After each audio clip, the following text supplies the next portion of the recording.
Hey guys, Keith Radio here, the Fat Yankee, my friends. So listen, I get a lot of questions, guys, about what type of equipment we use to mass produce our jerky, okay? So this is one of the dehydrators that we use. We have 7 of these big commercial dehydrators, guys. So I wanted to share this with you today, okay? So this is the Weston. This is a 160-liter dehydrator. They actually make a smaller version of this as well, okay? But this is the Weston. It actually is labeled Cabela's because there's a few big companies that put their name on this particular dehydrator. Now, this is a 24-tray dehydrator. And you'll notice this thing is so clean. This is over 2 years old, guys. And I'm going to show you the reason why it's so clean, okay? Okay, so they come with 24 racks. But here at Fat Yankee, we don't use those racks to put our jerky across because what will happen is all the juices will flow down to the catch tray at the bottom of the dehydrator, okay, right here. So you have to empty that and clean this dehydrator out every time you use it, guys. So here's the secret. This is what we do here at the Fat Yankee. These trays here, guys, are perfect. What they do is we line up our jerky on the trays and it has this catch pan, okay?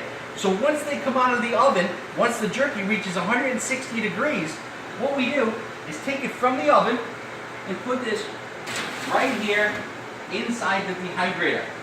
So all our jerky is lined up. It goes right inside the dehydrator.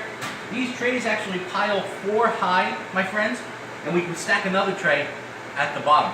So all the drippings from the oven and from the dehydrator go right in the bottom catch tray, and our dehydrator stays nice and clean, guys. This is how we do it. We save a lot of time, not spending time cleaning our dehydrators, but spending time making jerky for sale. That's the most important thing, guys.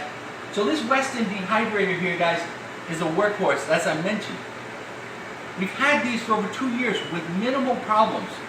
The only thing that I've seen with these Westons that go bad are the digital switches here. Your keyboard will blink on and off, and all it is you have to replace this on-off switch. Now you can get this on-off switch for about $5, okay?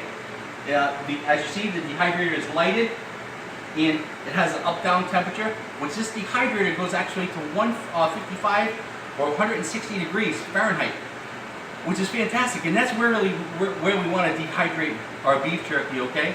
So, guys, it has a timer. I believe it's up to 12 hours on this particular model, and this is a workhorse. So, I wanted to make this video to show you guys the Weston dehydrator, and if you have any questions, leave them in the comment section below. There's a link here where you can purchase the dehydrator as well as these trays beneath the video, guys. Like the video, subscribe to the channel, my friends. I hope this helped you out. Fat Yankee, guys, signing out. We'll see you in the next video.